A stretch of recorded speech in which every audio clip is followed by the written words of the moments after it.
Hey guys, this is Rubin Report. I am Dave Rubin, and we have a smart heady show. Is that fair, would you say, before I even say your names to the good people? Am I heady and he's smart? Smart I'm and smart. heady. He's heady. Yeah. We're heady and smart.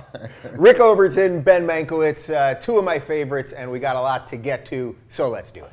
A short time ago in a boardroom close to here. Disney CEO Bob Iger described last week's teaser release for Star Wars The Force Awakens as exciting, promising eager moviegoers the film will exceed their expectations. The CEO praised director J.J. Abrams and the new president of Lucasfilms, Kathleen Kennedy, for their respect to past films while pushing the storytelling into the future. They are attempting to achieve the perfect balance between the greatness of what was and the greatness of what we believe is to come, and I think they have done that.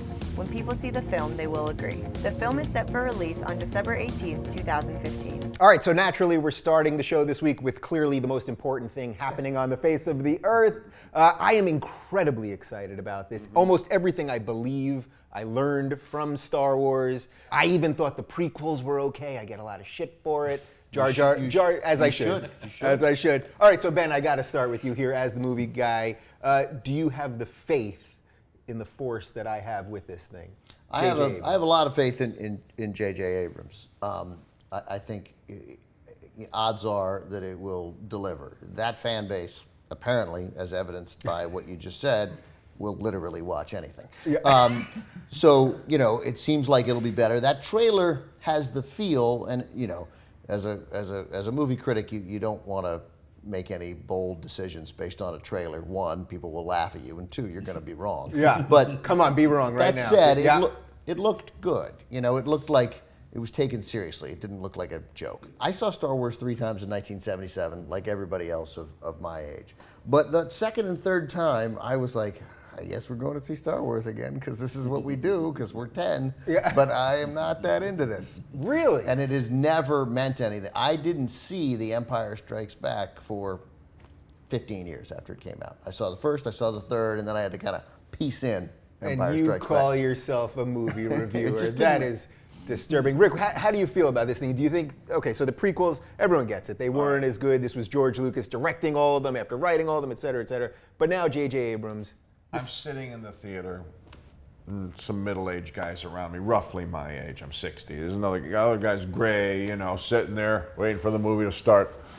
And they bring out the trailer, and these old, farty old guys, they'll go, what's this? And then they're going along the water, and they're, hey, what? Oh, wake up, what? Oh, look at that, what? Oh my God. And then you see, then Harrison Ford goes, Chewie, we're home. That's a good Harrison Ford. Get off my spaceship.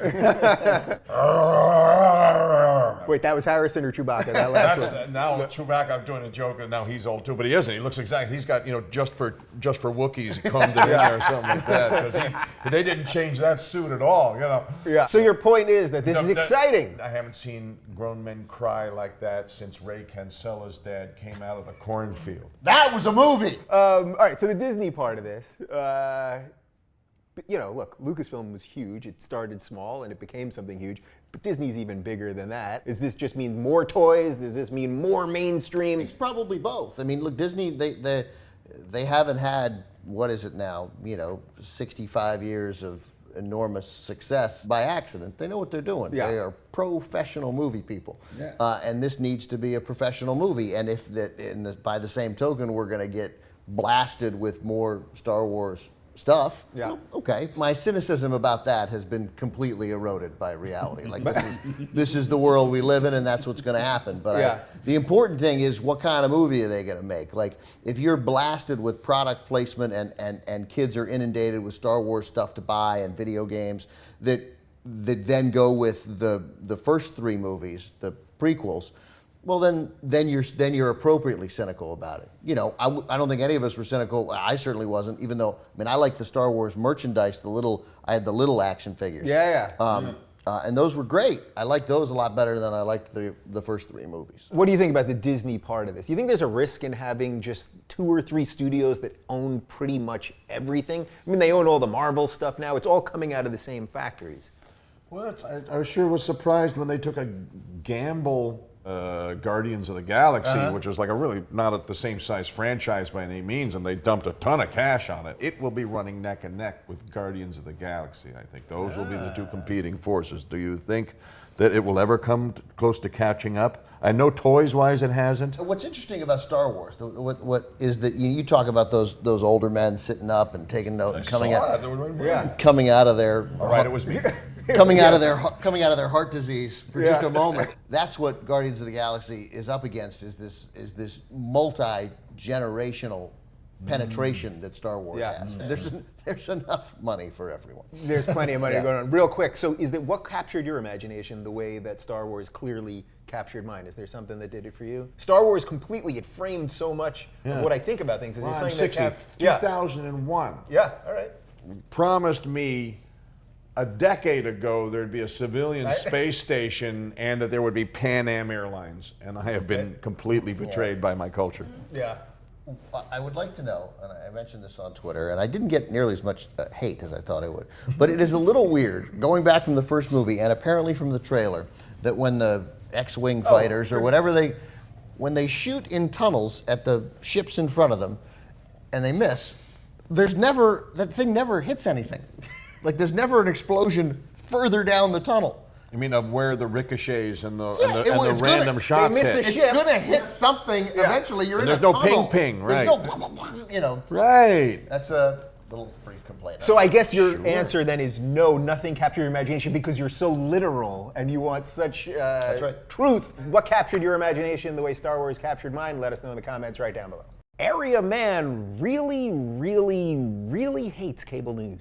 Jon Stewart claims the upcoming presidential election pushed his decision to leave The Daily Show, which he has hosted since 1999. After covering 4 presidential elections over his 16-year reign, Stewart claimed he just wasn't getting the same level of satisfaction from hosting as he once did. He explained to The Guardian that, quote, "These things are cyclical. You have moments of dissatisfaction and then you come out of it and it's okay. But the cycles become longer and maybe more entrenched, and that's when you realize, okay, I'm on the backside of it now." Stewart went on to acknowledge the daily grind of major news channels like Fox and MSNBC. Watching these channels all day is incredibly depressing. I live in a constant state of depression. I think of us as turd miners. I put on my helmet, I go and mine turds. Hopefully I don't get turd lung disease. Trevor Noah, a 30-something South African comedian, will take over the reins of The Daily Show by early 2016. There you go. So John is leaving The Daily Show. Trevor Noah taking over. We're all in the news biz thing here. We talk about the news a lot. We tweet about the news. We know what's going on in the world.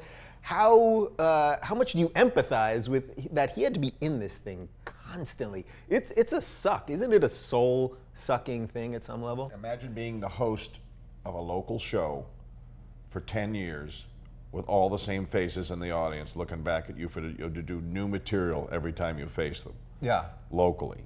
You'd go crazy from it. You'd go completely bonkers. You'd burn out from the thing you love. Yeah. I get it. And you know what? New people will come in and take the reins. That's the way it was. He was a new person who took the reins and slowly usurped all faith in cable news away to his show rather than theirs. You've done local news and the Young Turks and plenty of other TV stuff. How much of just having to know about this stuff and still perform and be out there and say what you think, like that, it just takes a certain toll on you? Let me say one thing first. My mother, a real progressive woman, is the only person I've ever heard use the word usurp except in regard to like 19th century European powers, right? I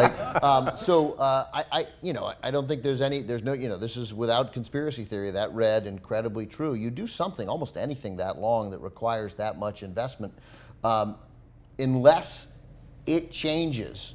And as Rick said, it doesn't really change. It's the same kind of thing. You've got to sort of make change out of what is the same kind of story again and again. Right? It was Rick Santorum in 2012, and now it's Ted Cruz. But they're saying the same mean-spirited, hideous things. So I think it's legitimate, and I don't buy an idea that they picked Trevor Noah so he'd fail, so Stewart would look, blah, blah, blah. It's all.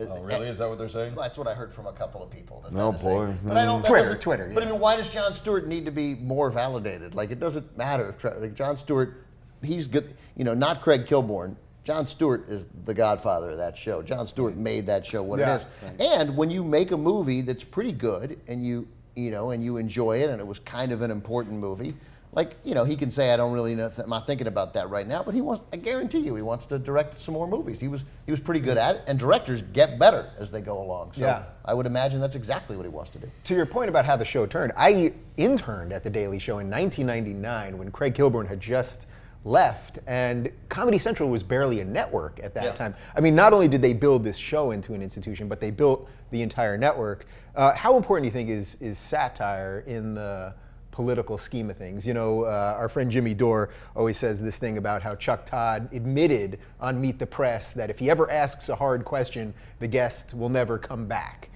So we need satire more than ever, right, to call out the bullshit, because the media is never going to do it, right? That's it. Bill Maher's still holding down the fort. You're holding down the fort. New voices will rise up and fill in the need. The demand for it is now going to create its own market. John Oliver. So that's a beautiful thing, right? Like, for us. It's totally beautiful thing. It's vitally important. And you know, what's amazing is that he is that idea that is too easily dismissed, but that show is more trustworthy than almost any other show on cable news. I'm worried for Trevor Noah just because anybody stepping into that kind of expectation is tough. I mean, that's a tough thing to do, even if you're great at it. I mean, you know, I at the TCM Festival, I interviewed George Lazenby, who is an interesting guy, a crazy guy, and not a little misogynistic. But taking over for Sean Connery was impossible. And that movie, On Her Majesty's Secret Service, is great now. Great. It's a great Bond. It might be my favorite Bond. It's one of the top 3. But it was an impossible task to replace Sean Connery, and it might be an impossible task to replace Jon Stewart on The Daily Show. Yeah. And Trevor Noah might be the guy who was like, who was the guy in between Jon Stewart and whoever this next guy is who owns? I hope not. I hope he Perhaps Dave Rubin. Perhaps Dave Rubin. Just to be clear, is there a different Dave Rubin, or are you talking about you? The Dave Rubin, the casting director. And, actually, to that point, I did text my manager the day that John said he was stepping down, and I said, can I get on a list or an audition or something? He wrote back, LOL. So I don't think we're going to be working together anymore. Anyway, what do you think? Is John going to go off and do great things? And is Trevor Noah going to be all right as the Daily Show host? Let us know in the comments right down below. Cord cutting isn't just umbilical anymore. The television's popularity as the go-to entertainment device may be ending, according to a research report from Accenture. According to the report, TV was the only product category to see double-digit usage declines among viewers of nearly all ages, being rapidly replaced by anytime, anywhere players such as laptops, tablets, and mobile phones. Viewership for long-form video content, such as movies and television on a TV screen, has declined by 13% over the past year, while sports viewership on TV screens declined by 10%. Gavin Mann, Accenture's broadcast lead, explained TV shows and movies are now a viewing staple on mobile devices, thanks to improved streaming and longer battery life. The second screen viewing experience is where content creators, broadcasters, and programmers will succeed or fail. So we've done a bunch of stories on this. I'm fascinated by this topic because everyone still wants to get to television, yet you guys are watching this online right now. We know the future is online, but as a TV guy, what do you think the battlefront is going to be at? Is it going to be this second screen thing where the home will always be on television, but you'll be doing something else on your iPad the whole time? Is there some blend? I need the evidence here to be oddly more anecdotal. Like, I need to see how that works. I mean, it's not like I don't do it. It's not like I don't watch a movie and then look at IMDb and remind myself who's in it. So I guess I'm doing it. That's it. But you keep talking about 14 to 17-year-olds who do it. I don't know what they're doing. Like, what is it they're doing? Well, they're just not consuming television. They don't think of turning on television when they get home from school the way we may have all turned on a television. They're just walking around with the phone. Right. There are a couple things here that were left out of that little report that are important, and I'm a big sort of defender in TV's fighting strength. Like, it's not going to reverse, right? It's not going to gain. It's not coming back. Right. But my hunch is there's a plateau, and it's still going to be a lot of people watching television, even though the future may be here. And the disappointing thing is that the communal aspect of television it has to, I hope, stays. I mean, because we know we're not going to talk, right? So that's out. This is the only time I talk all day, actually. But like the idea, those were countrywide moments. When everybody gathered around and watched Seinfeld. and let alone The Drake. Every You're sitting next to the Drake. That's right. I'm sitting next to the Drake. That's right. And Everybody loves the Drake. let alone everybody let alone every single episode of every single Super Bowl, every single big sporting event. So, and at least when it's your tablet or your, this weekend I watched an NBA playoff game on somebody's smartphone with 6 guys. It was a joke. Oh God! Right? That we're all sounds like terrible. Yeah. So, I don't know. I there is still going to be a sense of community viewing, and television has a big role in that. Although sometimes that just may be obviously the television screen and watching Netflix or Amazon Prime. On it. So. Rick, do you think there's something to be said for not being able to get everything on demand the second you want it? You know what I mean? Even though television is going that way too, because you can get stuff on demand on TV, obviously, as well. But do you think there's something to be said for the old school, at 8 o'clock, Friends is coming on, and we're all watching it together I would draw the parable to nightclub comedy. And it had its rarity factor dug into deeply by a digital media world where they can also videotape you off their phone quietly from their table while you're breaking a bit in and put it on YouTube, killing any desire to see it in its refined form later. I saw them workshopping it, I don't need to pay to see the finished one. And so it has eaten up the rarity factor, which, exclusivity and rarity bring up the price of a thing. Another part of that piece that I think is important to note is that the trust factor of people is still in the content provided by the known entities. Yes. And that's, so maybe television isn't going to be, I'm watching Friends at 8 o'clock and Wings at 8:30 and give me one more. Come on. Cheers at 9. No. Yeah, Cheers at 9 and Night Court at 9:30 and LA Law at 10. Wow. NBC 1991. Right. So that's gone. Yeah. But they still want to watch. If NBC can still produce Friends and Cheers and LA Law, notice what I left out there.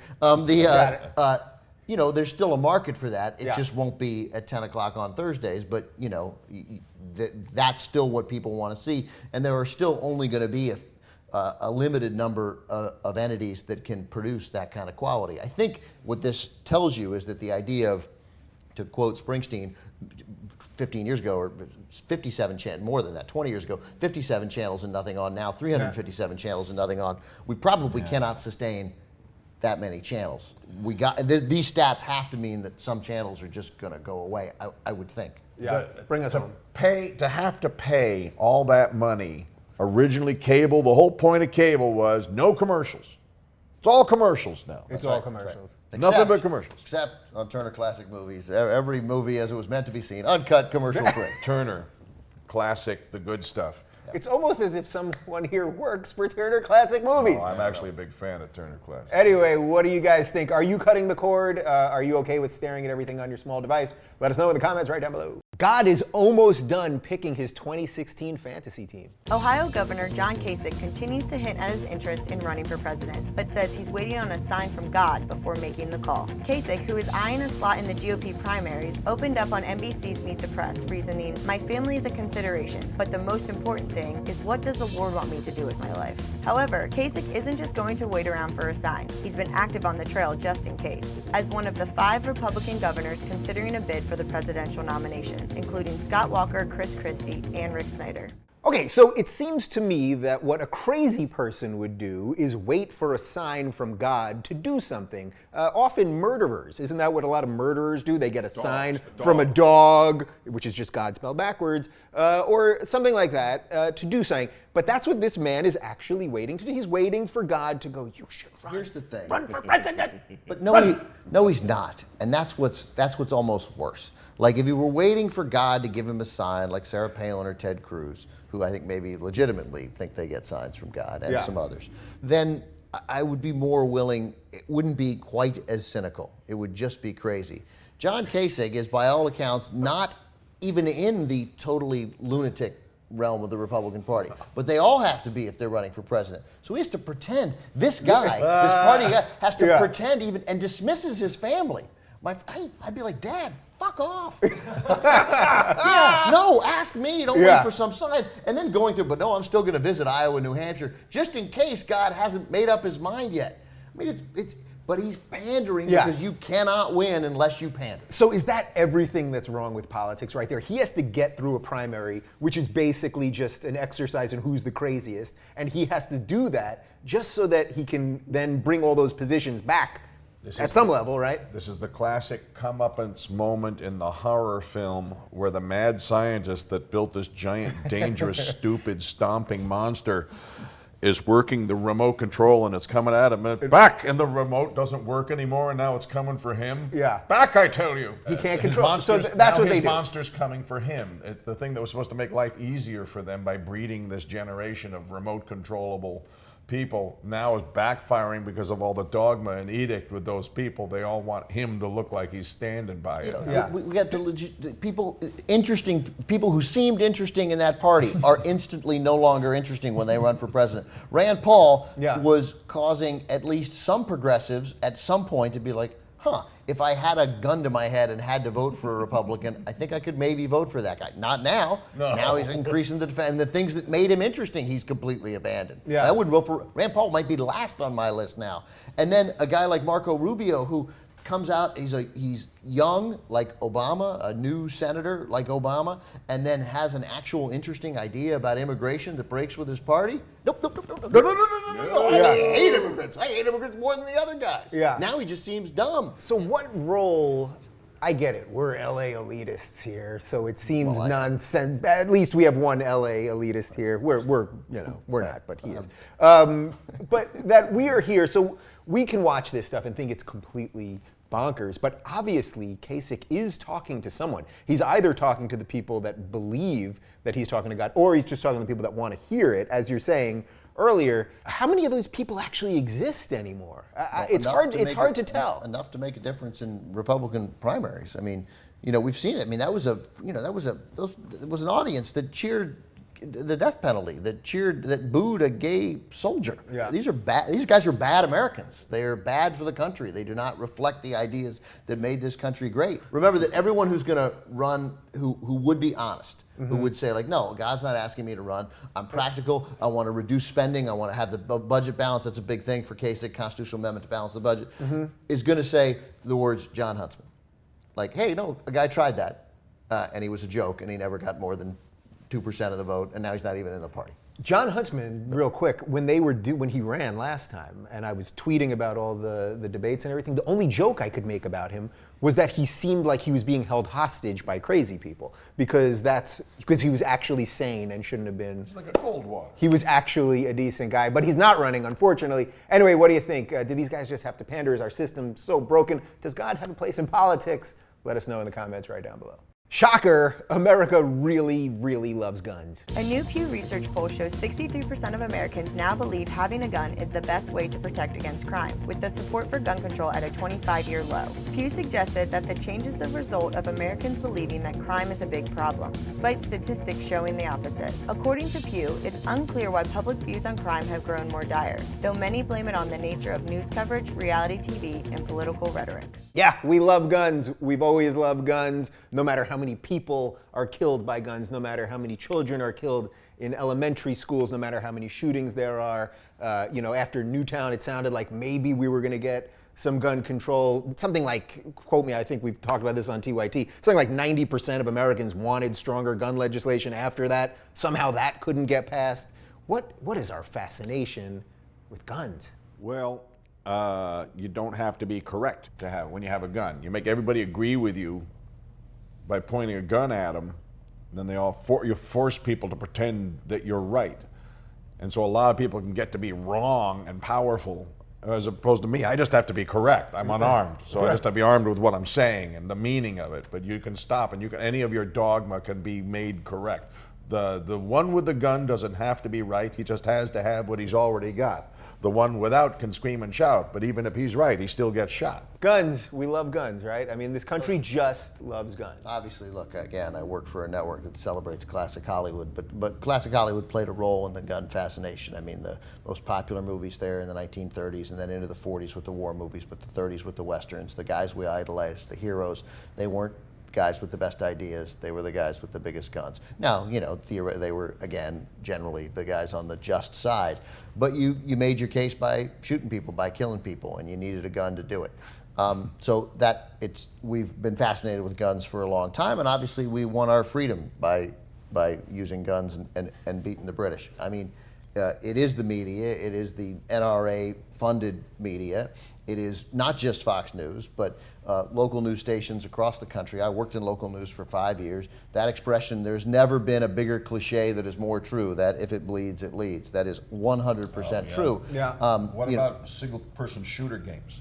Yeah, so, you know, I don't know. I don't buy that. I don't buy that. And they've had many studies saying that that's not true. I played a ton of video games, but people say it all the time. I know, but what right? you have is not like, when I say I don't know, I mean I don't know. I got it that I got it that I don't think that, because first of all, single person shooter games have increased, and as we're trying to get the point across, violence and crime are going down. Right. So that would indicate that maybe the guns don't have an outlet, is what you're saying. It might be an outlet, or we're smart enough to know the difference, which is perhaps more likely. What's worse is the coverage of the games, is the conservative coverage of games suggesting that this makes us more violent. Again, they love stories that scare us. The Republican Party has succeeded for 25 years of scaring us that black people are coming for your white daughters, gay people are coming for your white sons, right? The teachers are going to teach your kids how to be gay. The life that you knew and thought you could control is being lost to other forces, people who are different than you. ISIS is coming. They're coming across the Mexican border. They're laying prayer rugs down as they stream across the border. Never we could just get through this show. None of it's right. None of it's true. Yeah, we gotta go, man. So we're being scared constantly on television, reality television, and then the news, which makes, I left local news because it made no effort to tell people what was really happening. I went to a show that did, and then no one watched. But that's a whole other story. It's pretty hideous. Like they don't cover politics. They don't cover politics. Interestingly, when they do, they just cover the yelling. And they basically, if a 7-Eleven gets robbed, they'll cover that story and show that tragedy without ever providing any context that, by the way, the good news is that they'll probably catch the guy, and the robberies like this are significantly down since the 80s, massively down since when it started really in the 90s. But these shows, O'Reilly and Hannity and Limbaugh and all these other guys, and to say nothing of local news stations across the country, thrive, and their success, at least they think, is built on scaring us, and crime scares us more than anything. Right, so is the irony with this, though, then, that despite all the scare tactics, which obviously exist, without question, that despite all that, the polls still show a huge percentage of people want more sensible gun control, despite that. It's now being compounded with a secondary set of contradicting fear that even the certain factions of the white community are afraid of police now coming and shooting their dog and shooting them on their property. And a new thing that is crossing, because new videos are showing some white people going under it, and it's activated the crowd that has all these guns, the white group that are now getting worried about that happening to them now, which is a first. Yeah, so that's interesting. So it's like, it's the other thing. They used to scare you from the other. Now they're scaring you. It's that the government one that was supposed to protect you from the others, now scaring them from that side too. So there's two sides scaring them. Yeah, I think that's right. Fear is fear is so visceral. The other stuff is complicated and it requires you to read. Fear is, they're coming. And like this responds in so many easy ways to being men and being told that, like, you're going to protect your family or not? No, I'm a man. I'll protect my family. Yeah. But interestingly, what we are prepared for is I'm prepared to go buy a gun and fill out a report and have them do a complete background check and get that gun in 7 days. Well, I'm at least glad we ended that with a little reason. By the way, I'm for the Second Amendment. You should be able to have a gun. But yeah, 7 days. You can wait a couple days. They're going to do some checking, and then you'll get your gun, you'll get all your ammo and all that good stuff. What do you think about gun control? Let us know in the comments right down below. Local students form after-school douchebag club. A group of students at a Pennsylvania high school organized an anti-gay protest by dressing in matching flannels, posting Bible verses on lockers, and wearing the words anti-gay on their hands. This protest came after a day of silence, a school event held to recognize gay bullying. Students who participated in the Day of Silence event reported being verbally and physically harassed by the flannel-wearing students. The superintendent took to a local news station, addressing the severity of this issue, ensuring necessary actions will be taken to eliminate discrimination within the school system. All right, so first off, I should just tell these guys that flannel is a staple in the lesbian community. So they may have been dressing up like lesbians, or the bears, the gay bears wear a lot of flannel, so that they screwed up the dress code of this club. He's Number one. a lumberjack and he's okay. Yeah, exactly. Flannel's back among the hipster crowd. A lot of gay hipsters. A lot of gay hipsters, yeah.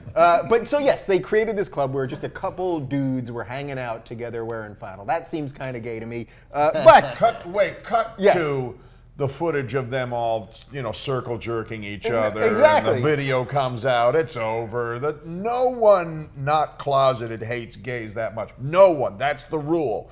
You go, you must stop all gays. That's the shit he says in the mirror every morning when he's shaving. okay, so that's basically the whole crux of this whole story, is right? Oh, Like the closet. this is just sad. It's the rule. It's the universal, unavoidable rule. I don't think so. But Well, that was the premise for the bit. What? anyway. Yeah. But I argue this every time. We've had this debate before. I Yeah. think that you're taught growing up to fear. Again, we talked about fear in another clip today. To be afraid of different, and gay is different, and we're afraid to talk about sex to begin with. So we're already timid and a little Victorian about sex, and then this is the big sex thing, right? This is really different. And parents and unfortunately pastors and all kinds of youth leaders are telling these kids that this is dangerous and somehow this is corrupting. So yeah, I'm sure some of these kids might be closeted, but I think there is a willingness and an eagerness to hate and to defend the thing that your parents have told you is slipping away, the idea of the great idyllic America when black people couldn't ride in the front of the bus, and there was 2 black baseball players. But they already feel like they've lost a lot. Like, what the blacks already have, they're everywhere and they're protesting and they're angry all the time. Why can't we take what's ours? Yeah. Why are they're encroaching, they're taking from me even though they're not? And I think that has a lot to do with it, separate from whatever they secretly feel at night when they're home. The beautiful part of the story, I suppose, is that the internet exists now, and these kids can be exposed, and that this stuff won't It's like happen, every right? knucklehead posts next to the dead giraffe.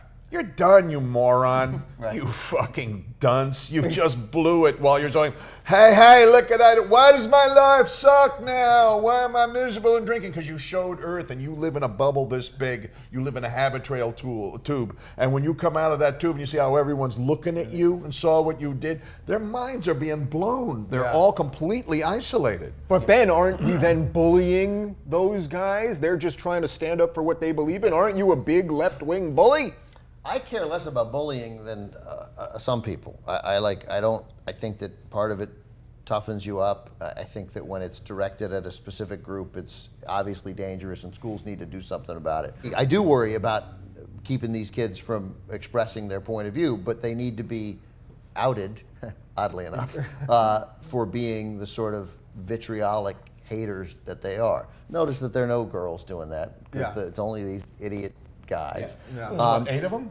There looked to be about 7 or 8 of them, and they Eight guys. and BuzzFeed, where I think that article came from, they tilized the photos of the guys, and I think that was the right thing for them to do. But in that community at McGuffey High School,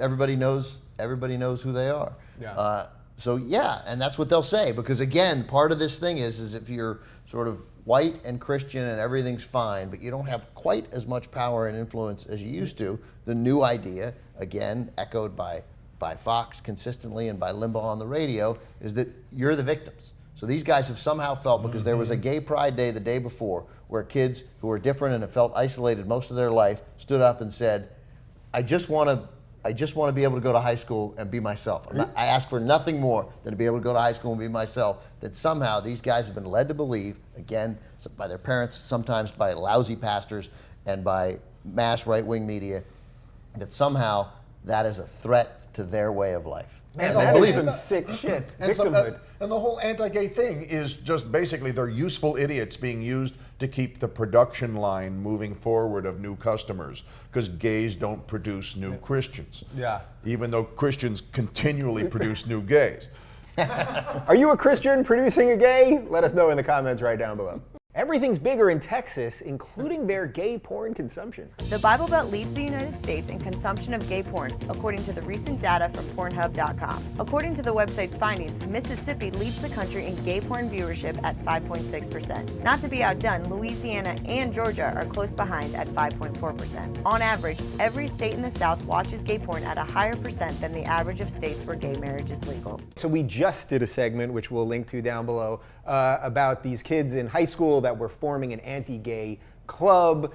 Rick, you made the point that all of this stuff is just based in homophobia. It's based in the self. Homophobia is purely business model, mechanical dynamic of making future customers for the business. And the gays don't reproduce at a rate satisfactory to that business model. And so they manufacture hatred for something that impedes their business. And that's all this is. They're just worker ants to them, you know? And while they're doing it, they're consuming gay porn, apparently. They're consuming gay porn in the states where you're not supposed to be gay at all. Yeah. And that means there's a lot of hidden away stuff. You know, a lot of people not able to quit each other. Most of this probably reflects a bit of which you can identify with, Dave, some sort of personal tragedy happening at that moment. Because this is probably not, it might be some crusaders against gays who secretly go home at night, but more likely it's because there are men, and this is all study of men, they left out lesbians because a lot of the lesbian porn is probably watched by men. But That's actually right. You were joking, but it's a good point. Yeah. No, I wasn't even joking. Oh, you weren't? Yeah. Okay. So right. Yeah. Thank you. California is at like 87%, thanks to Rick Overton. But you got clearly kids in the states they mentioned: Mississippi, Georgia, Louisiana, other states in the South. Not even kids, grown men. The danger is when it's kids, but grown men who are afraid to be who they are and have no outlet, maybe don't date, maybe don't even are able to have intimate relationships with other men. And so pornography is literally going to be their outlet for that. So I mean, I see those stats, and there's a sadness in that, I think, also. Yeah, so it's a double-edged sword. It's the people that are forcing these laws and the people that then can't act in communities where you don't feel like you can say, hey, you know what? It turns out I'm gay, right? And I would love a hug, but you're not going to get a hug. You're going to get you're going to get shunned. Yeah. Is there anything that surprises you about this? Then it's pretty straightforward, right?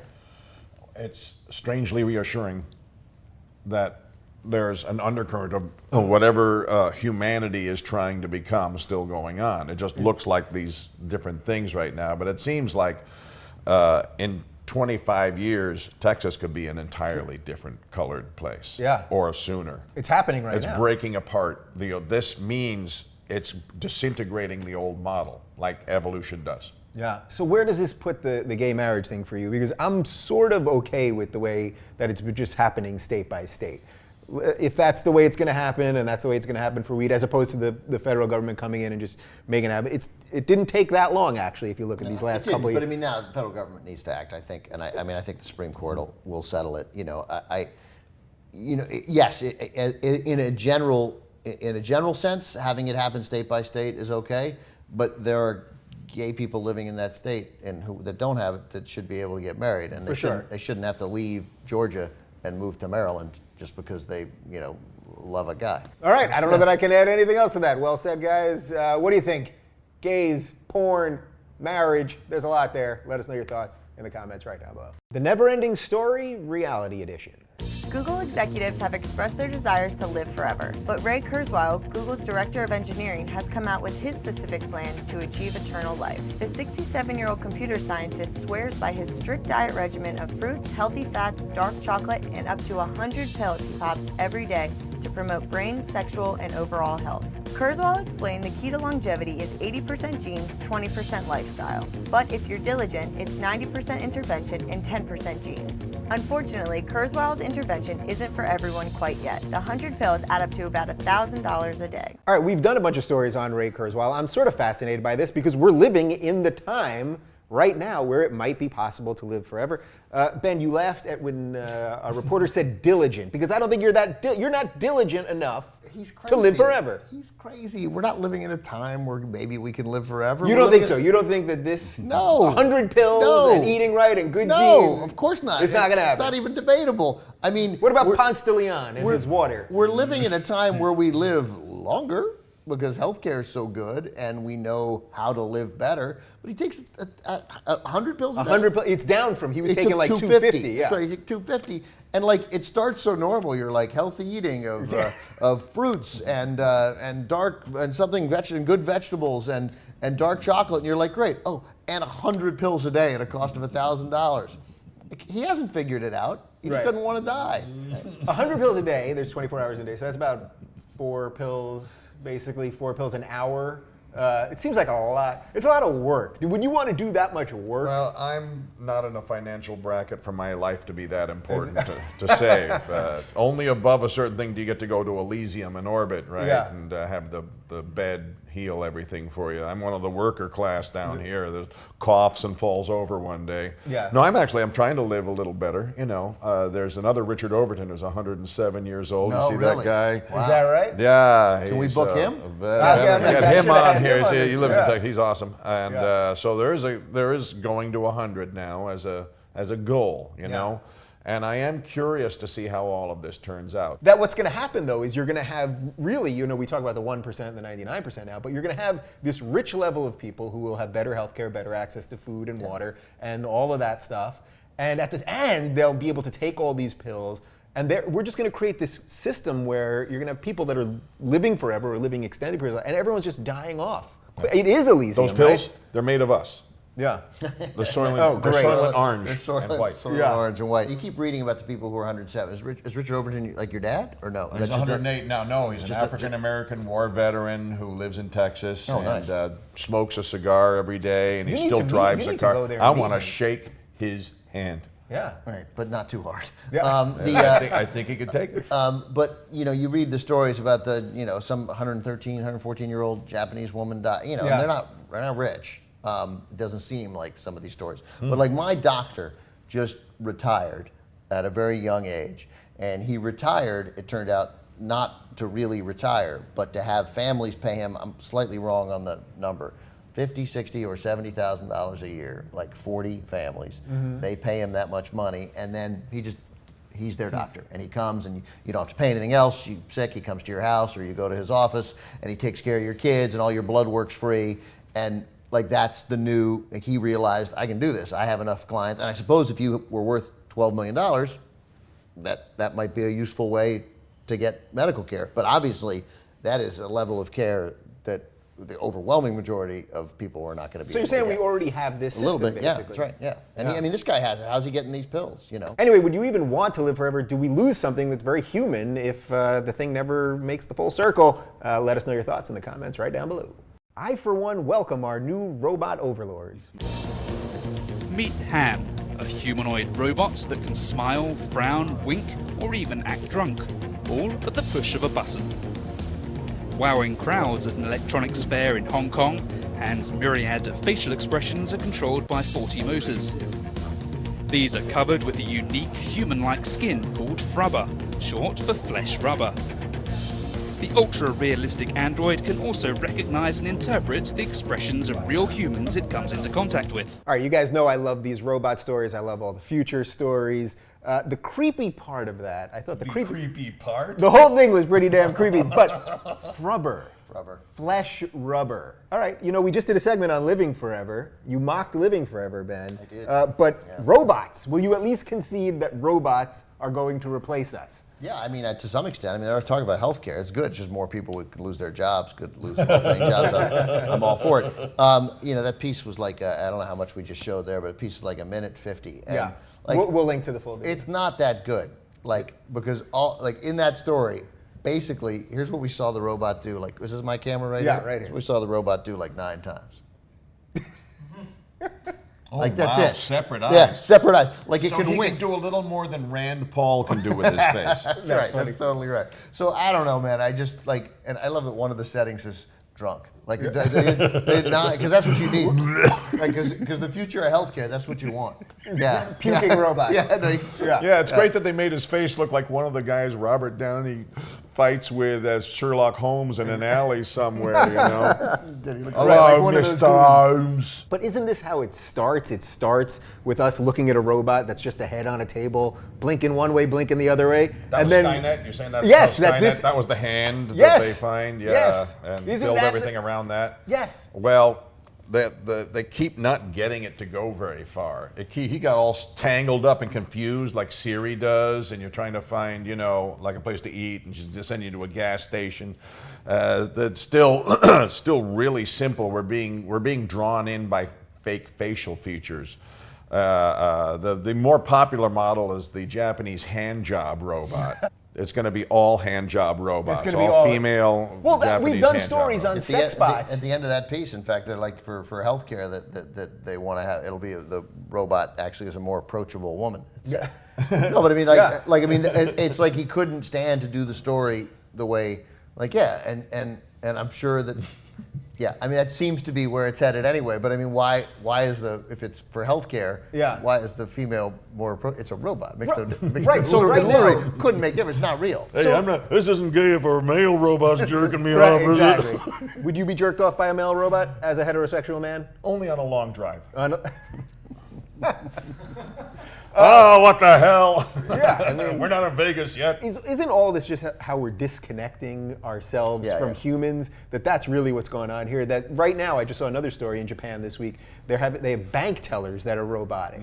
That you're gonna, it's not just going up to an ATM machine and punching it. Of course, we're not getting humans anymore, but it's not just the ATM. That you're really going to talk to one of these things, Yeah, and it's that we're losing something that's just very human: the ability to sit with someone and actually talk about something and I come from this local news background, and I mentioned it in an earlier segment, but what we've lost is any sort of authenticity.